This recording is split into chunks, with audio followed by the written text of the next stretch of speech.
Magandang araw mga kaibigan.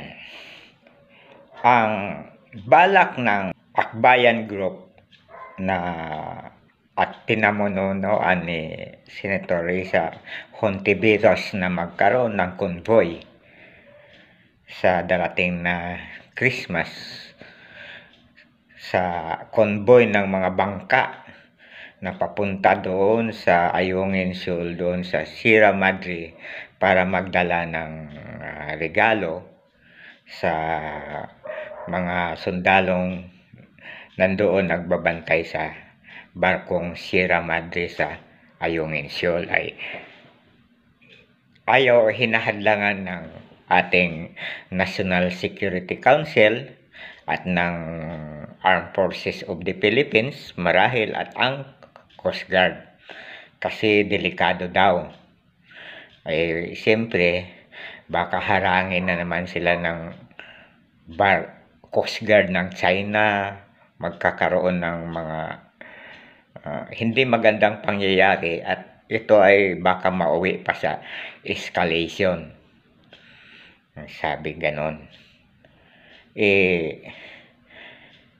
Ang Ayungin Shoal ay atin yan, teritoryo natin yan. Kahit sinong Pilipino pwedeng pumunta dyan, mga mangingisda, na hindi na kailangan pa ng permiso na dapat ng Coast Guard o na National Security Council na yan. Dahil atin nga yan, libre, kahit sino pwedeng pumunta hindi na. Pero dahil nga sa may dispute dyan ng China, kailangan pinanalagaan lamang ng seguridad ng mga pupunta ng Coast Guard. Ayaw nilang magkaroon ng hindi magandang pangyayari o ma-interpret ng China na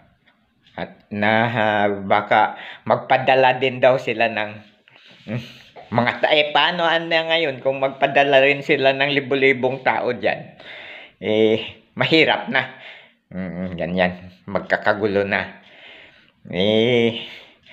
Yun pero bagamat tinututulan pa rin ng national security ng ating government na pumunta doon, itutuloy pa rin daw ng grupo na yan, ng Akbayan, na hindi lang Akbayan, may mga bata siguro, mga estudyante, may mga teacher, may mga pare, may mga artist, lahat ng sektor ng society, may mga farmers kasama. Kasi hindi naiintindihan ng ating mga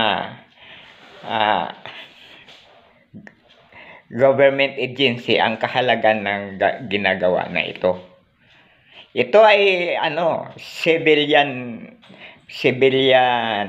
initiated ng civilian Dito may ipapakita ng mga civilian ang kahalagan para magkaroon ng awareness sa buong sambayan ng Pilipino kung ano talaga yung nangyayari sa West Philippine Sea. Kasi alam naman natin na marami pang hindi nakakaalam kung ano ba ang halaga nitong BRP Sierra Madre, o anong halaga ng West Philippine Sea para sa atin at sa darating pang saling lahi. At bakit ito ay inaagaw ng China? Sa atin naman talaga, nag-ruling ng UNCLOS na sa atin yan. So ano bang kalagaan? Ang BRP Sierra Madre, isang barko na veteranong barko ng Amerika na ginamit pa sa World War II, at pagkatapos ng gira ay napunta nga sa Pilipinas. Hindi ko alam kung binigay lang yun o binili. Ngayon, isinadsad nga dyan, nung panahon ni Irap dyan sa Ayungin Shoal, na nagsisimbolo na iyan ngayon ang simbolo ng ating pagsisikap, pagpapakita sa China, struggle para ipakita sa China na yung lugar na yan ay atin.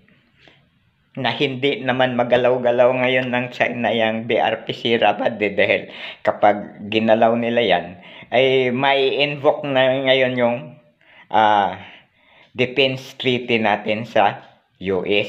Kapag ginalaw yan, mai-entra na ang US sa guluhan na ayaw naman ng China dahil takot naman sila din sa US.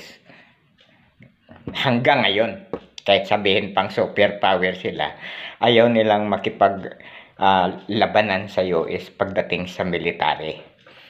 Yun. Nangmamayabang lang, pero palagay ko wala naman silang kalaban-laban talaga pag totoong gera nang mangyari.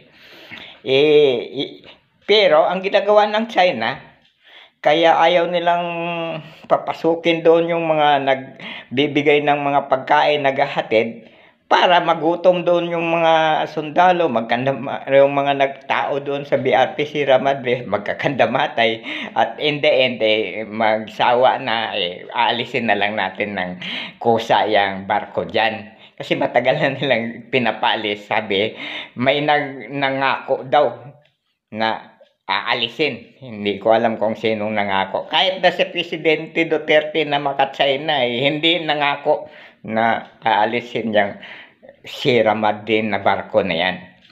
Walang nangako na aalisin yan. Kaya yan ang simbolo ng struggle natin sa pag-aangkin ng China dyan. At hanggang nandyan yan ay ini-invoke natin na atin talaga yung teritoryo na yan. Kapag umalis na tayo dyan, edi China na ang papalit dyan. Pag inalis yung barko, paparkingan na nila yan ng daan-daang barko, edi wala na. Talo na tayo. So yan. So ngayon, para hindi na, sabi ni Senator Robin, kailangan mag-ROTC tayo. Hindi na kailangan ito pinapakita ng mga sibilyan, hindi naman mga ROTC na ang pagmamahal nila sa bansa. Ito ay parang maidukit ang ating sambayan ng Pilipino na unaware pa sa nangyayari dyan, para malaman ng mga Pilipino na tayo pala ay meron diyang kung paano natin na inaagaw pala ang ating teritoryo. Kasi maraming hindi pa nakakaalam, hindi pa nakakaintindi. Ito ipapakita sa pamagitan ng magdadala doon tayo ng Christmas spirit. Ang mga bangka na may mga parol, may mga Christmas tree, may dalang gifts, wala namang dalang baril, walang dalang peace. Maghatid lang ng mga regalo, ng mga pagkain doon sa mga sundalong nasa BRPC Ramade. Ano kaya ang mangyayari kung hinarang ng Chinese Coast Guard? Kung ano kaya ang sasabihin ng buong mundo pag na-publicize ta? Siyempre may mga reporter doon kasama, i-dokumento yan ng mga media. Siguro sino ngayon ang magiging masamang imahe sa buong bansa kapag hinarang nila yon at nagkagulo? Sino kaya? Yan ang kahalagahan. Kasi part of the propaganda yan part ng propaganda. Tinatalo tayo ng China sa propaganda Itong mga nagde-discourage, influensya to ng China na mga Pilipino na kumakampi sa China pagdating sa propaganda. Yan, dinidiscourage, baka daw anya magkagulo, punta na lang anya kayo doon sa ibang lugar, huwag dyan, sa Boracay na lang, at ibigay na lang sa Coast Guard yung sila lang, walang halaga yun, walang dating. Kung sabihin ako lang na walang dating, kung pupunta ka doon sa Pag-asa Island, walang dating yun hindi yun ang hindi doon ang area ng ng labanan sa propaganda Talang idyan talaga ang sa ngayon, iyang barko na bulok na wasak-wasak, battleship yan. Iyan ang simbolo ng struggle natin sa West Philippine Sea para sa laban sa foreign aggression.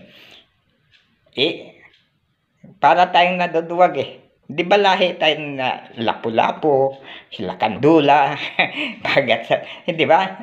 Bakit tayo matatakot?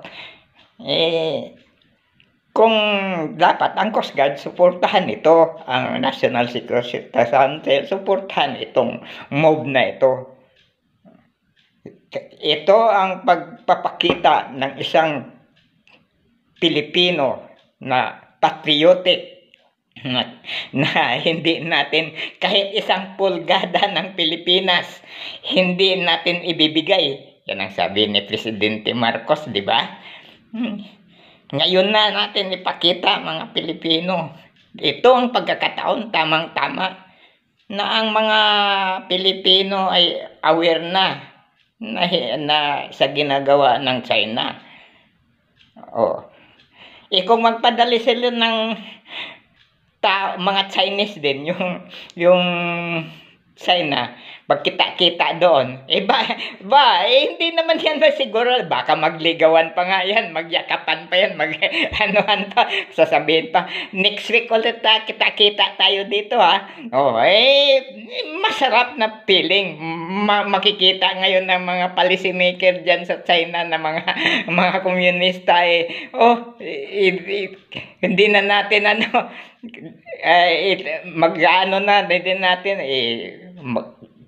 ayaw ba yung masaya ng buong mundo na walang away-away? Sigurado ko pag may nakapunta rin dyan na mga Chinese na civilian at nagmingle dyan sa hindi na sila magsusuntukan, di yan mag-aaway siguro. Ako nga pumunta sa China welcome naman ako mababait naman ang mga Chinese. Ito lang mga palisimik gumagawa ng kaguluhan. Ayan, talaga. Maganda. Sana nga magkaroon ng party-party dyan sa West Philippine Sea at saka sa South China Sea. Kung saan, China, lahat-lahat, mag-disco-disco dyan. O di masaya ang mundo, walang away. Magandang araw sa ating lahat. Maraming salamat po.